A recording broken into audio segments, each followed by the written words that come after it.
Jai Shri Krishna and welcome to Path to Anandam Gita series.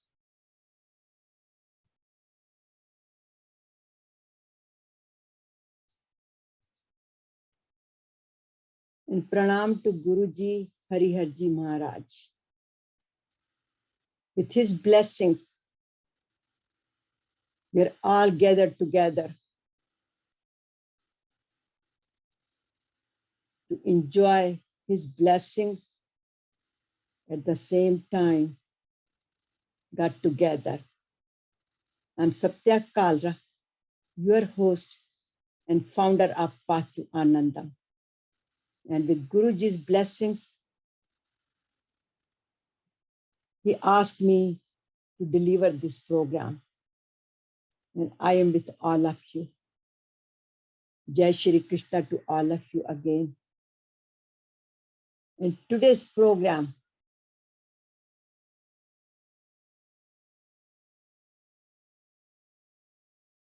since it is a new year, so happy new year to all of you. And today's program is new of you or new of me. And it is based on my question and God's answers, as well as 108 mantras to awaken my soul. And we will cover the program starting the very beginning of Bhagavad Gita.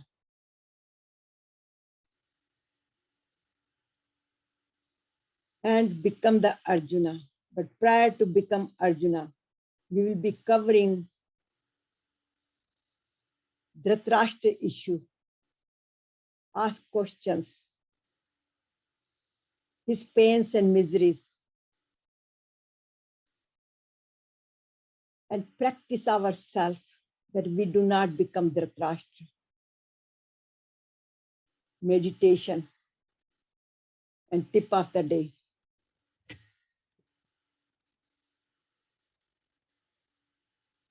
Why Bhagavad Gita?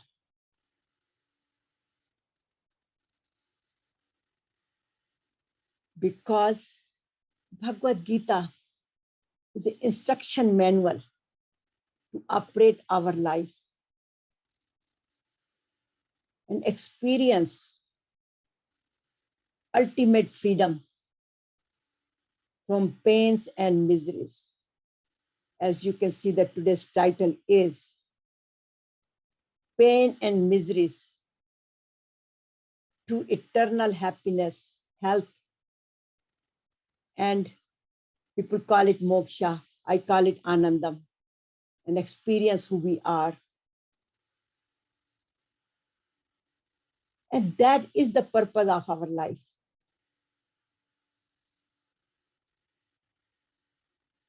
So the question comes, living in this world, is it possible to live in healthy life, happiness, and always be in masti, enjoy our life? And Bhagavad Gita answers it so beautifully because it's a path to Anandam. It's a vehicle. It's the tool, whatever we want to name it. It takes us beyond our limitations and ultimately experience Satchit Ananda. And I can say in worldly life, masti mein jeena. Kabhi khushi, kabhi gum. Still we can live in masti. So it is a step-by-step instruction manual which answers all of our questions.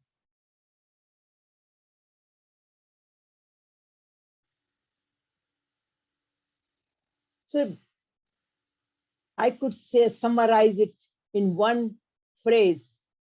Gita gives us the freedom from miseries and takes us to liberation and moksha.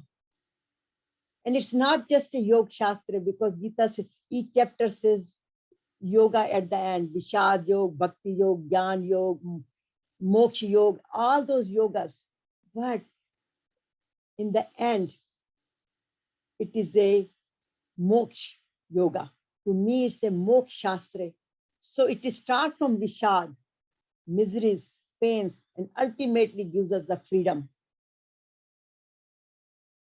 So Gita teaches us how to remove our pains and miseries in our daily life and uplifts us, liberates us, and ultimately feel our health. We become healthy, which is, we call it wellness, healthy, happiness, and peace.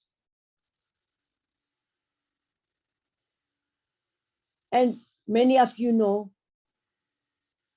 Gita, the song of God. Why it is called song of God? Because it is directly came from Lord Krishna's mouth. Many shastras, many other scriptures have been written by saints, although they were so connected. They were no different than God at that time. But here, physically, Bhagavad Gita was spoken to Arjuna by Lord Krishna.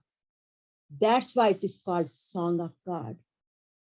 And Bhagavad Gita, Bhagavad means Bhagwan, Gita means Geet, so Song of God, which is 700 verses. And it's a part of Mahabharata epic, which teaches us how to live, the morality, ethics. And actually, it's a philosophy of life as well. And it is, to me, it's a prescription. It has 100,000 verses. However, Bhagavad Gita is 700 verses. And it's from in the, if you want to know, it's in the chapter 23 to 40 of Mahabharata epics. And out of these 700 verses, very first verse is Dhritarashtra. Question. Keep in mind, the Gita starts with question. And then 41 verses by Sanjay, spoken by Sanjay. Why Sanjay? Because Sanjay was given the boon, Vardhan, to have that Divya Jyoti, because he was such a pure soul. So he was given that Vardhan to see wherever he is sitting there in the palace with Dhritarashtra. So he was given the vision, far vision, where he could see the whole drashya, whole view of Bhagavad Gita, what was going on in Kurukshetra or Dharmashetra. He could hear it. In other words, he was giving the live broadcast like CNN to Dhritarashtra, because Dhritarashtra was blind and he could not see. And of course, he was in palace. He could not see from that there anyhow. But he wanted to know what was happening there. And Sanjay was given that boon by Vyasji, that he could see, he could hear everything and describe to Dhritarashtra. And then 84 verses are spoken by Arjuna. And out of that, 29 were questions. And those questions were not just for Arjuna, those questions, our daily life questions. That's why Guruji always says, become Arjuna, ask questions, then you will get the answer. And then, of course, 574 verses were spoken by Lord Krishna.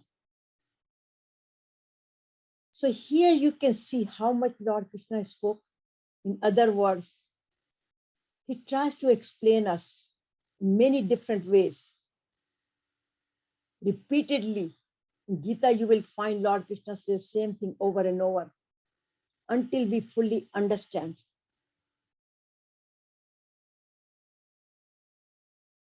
And since Gita has 700 verses,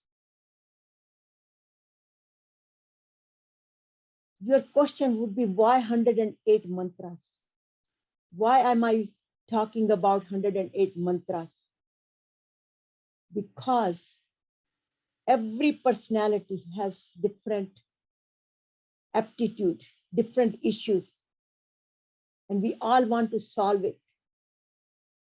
And these mantras, and not only it was my mantras, I have selected them. I consulted many other 108 mantras like Satya Sai Baba and many other, and many of them are very common. And sometimes we cannot read the whole Bhagavad Gita. And 108 mantras, it takes only 10 minutes to read. It just rejuvenates. And to me, these 108 mantras are not just the mantras. To me, these were the prescriptions of my problems, formulas. Being a scientist myself, I always look for formulas, shortcuts, very precise. And these were coming to me. Every time I had a difficulty, these verses will stand up like poking on my face, like Lord Krishna is speaking to me. So I put those 108 mantras together. So Gita is for daily life. Again, step by step, spiritual practical guide for our daily life, righteous living, which takes us to our ultimate love, peace, Anandam, which is I call path to Anandam. So very first verse. Dhritarashtra Uvach. Dharma Kshetre Kurukshetre. Samveta Yuyutsva. Mamka Pandavas Chaiv. Kim Kurvat Sanjaya.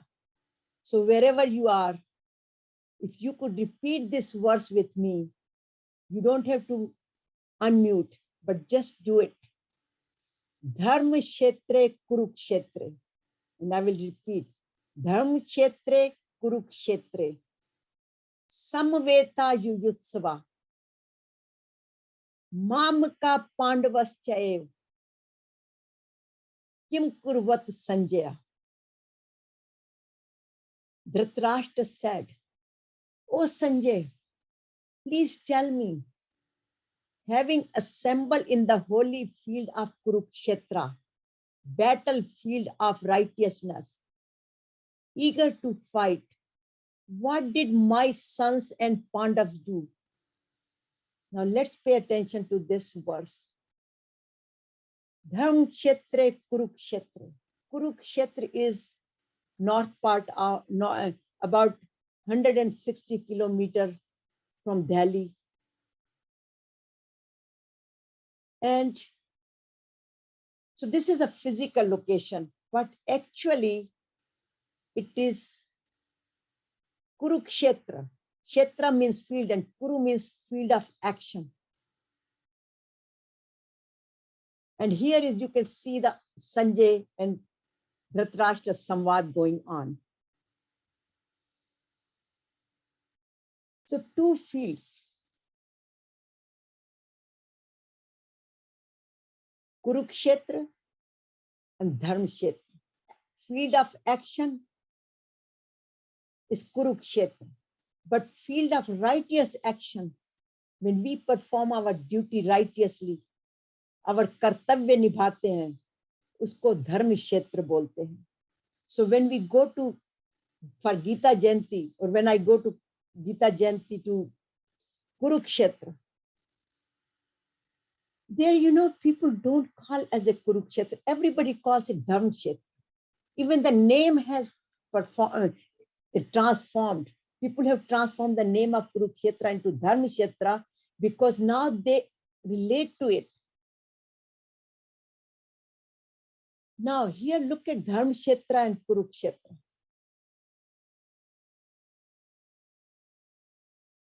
See, Sanjay says Dharmkshetra. It means Sanjay was not kind of ignorant. He knew that this Kurukshetra is Dharmkshetra. This war is Dharma war. It's not just for the selfish reasons, as everybody says.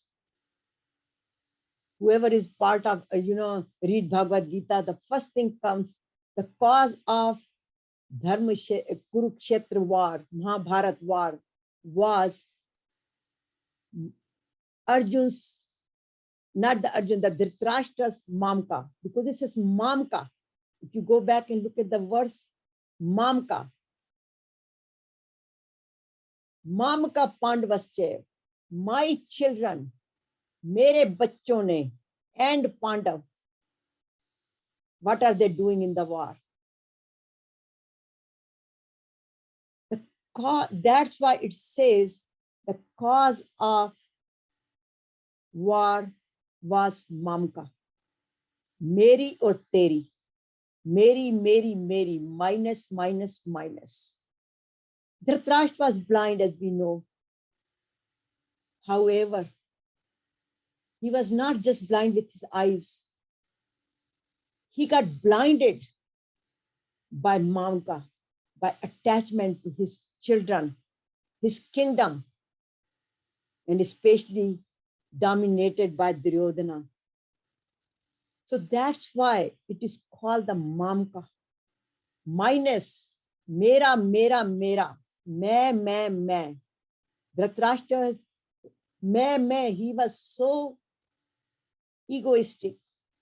His self-esteem was so low because he was born as a blind and he could not be a king of the kingdom.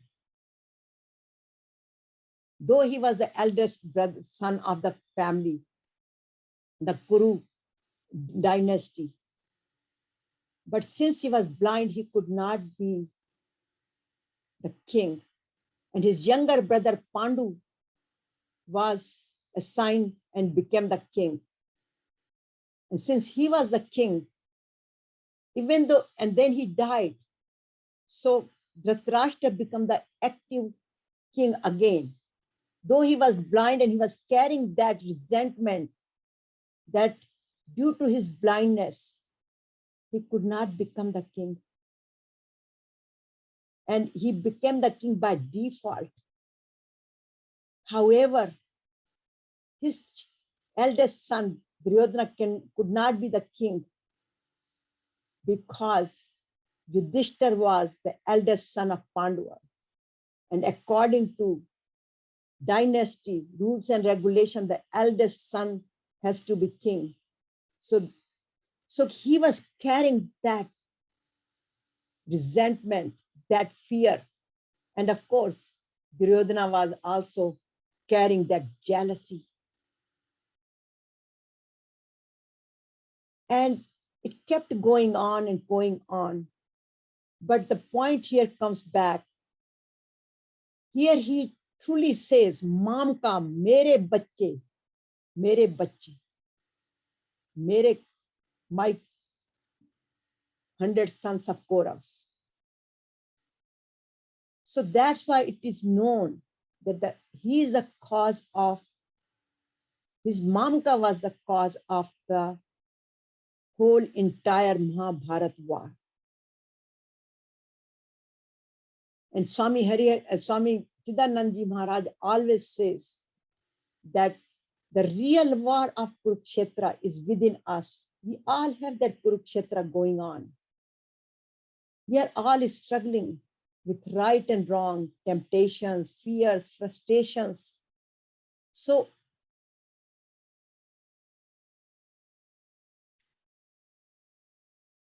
this Vishad Yoga, Hariharji Maharaj always said though it just sets the tone of the war, description of the war, who is standing where, all the senas, all the soldiers, all the armies description. However, it is called Vishad Yoga because it starts with Dhritarashtra's Vishad and later on it goes to Arjuna. But Vishad is the one which brings all of us down when we are upset, fearful. That's what Vishad is. And due to that Vishad, we cannot think straight anymore. We become blind, ignorant. However, if we accompany Lord Bhagwan, then our Vishad becomes Vishad Yoga because it takes us from just Vishay Vikar to ultimately freedom because Supreme Power is guiding us. Supreme Power takes care of our responsibilities, our Vishad. So this chapter 1 is the most important chapter.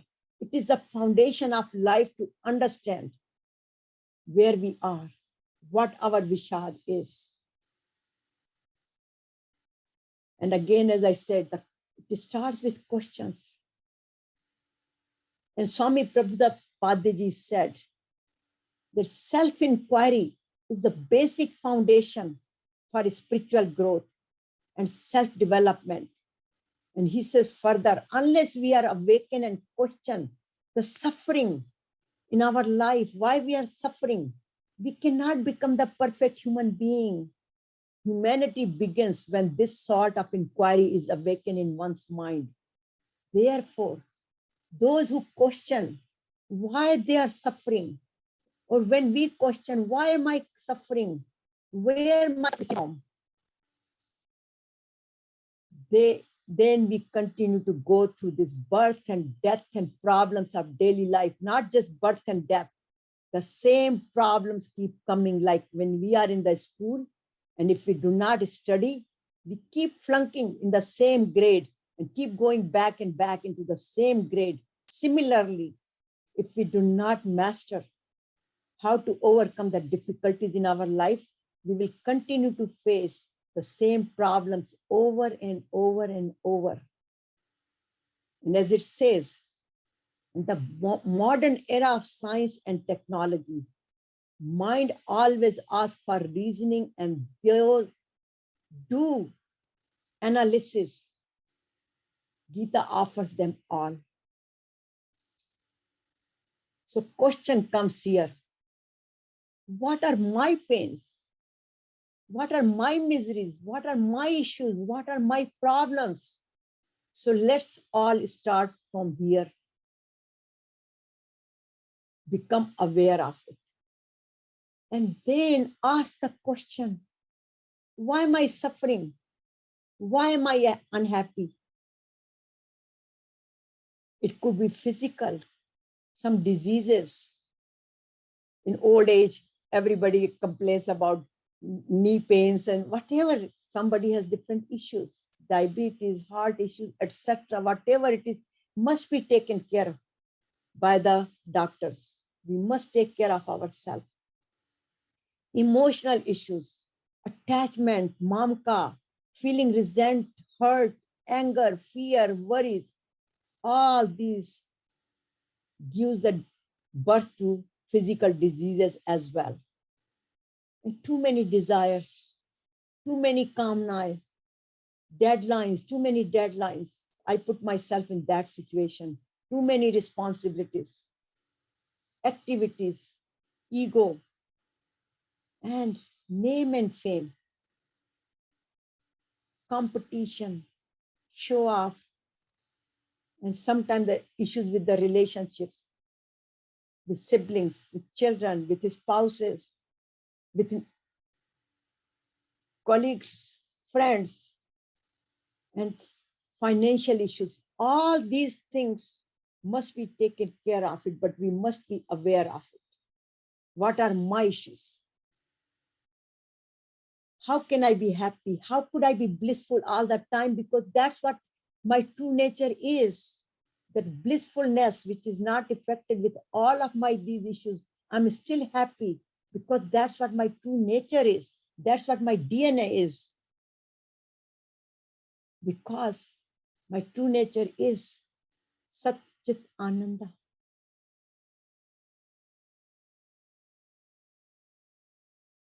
So my true nature is Sat Chit Ananda.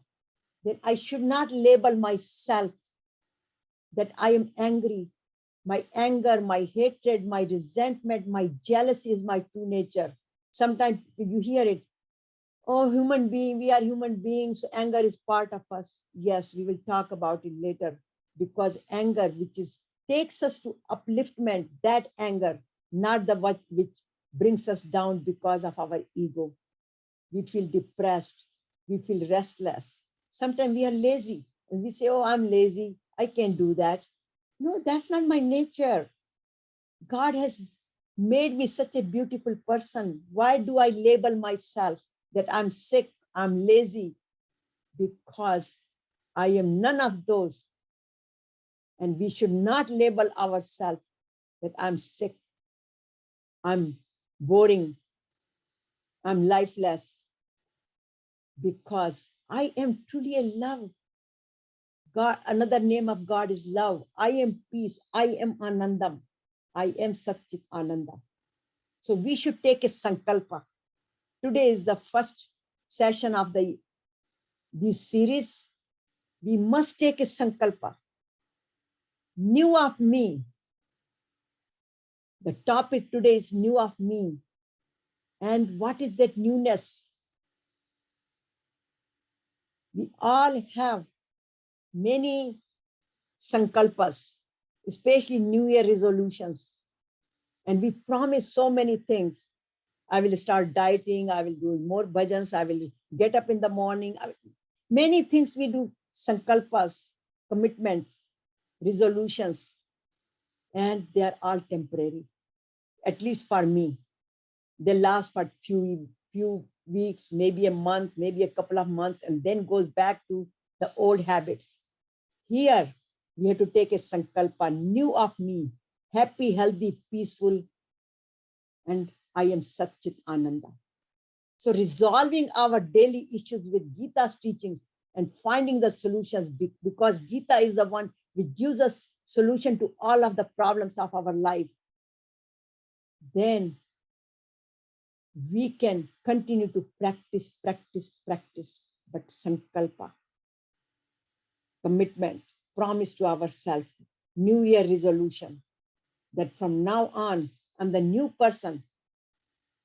I'm happy, I'm healthy, I'm peaceful. So thank you very much of being a new of me, happy, healthy, and peaceful. Anandam. Enjoy that Anandam. And now we will go to the meditation. And today's meditation is new of me, self-transformation. And today's mantra is, I transcend from Vishad to Prasad. I transcend my pains and miseries to healthy me, happy me, and peaceful me.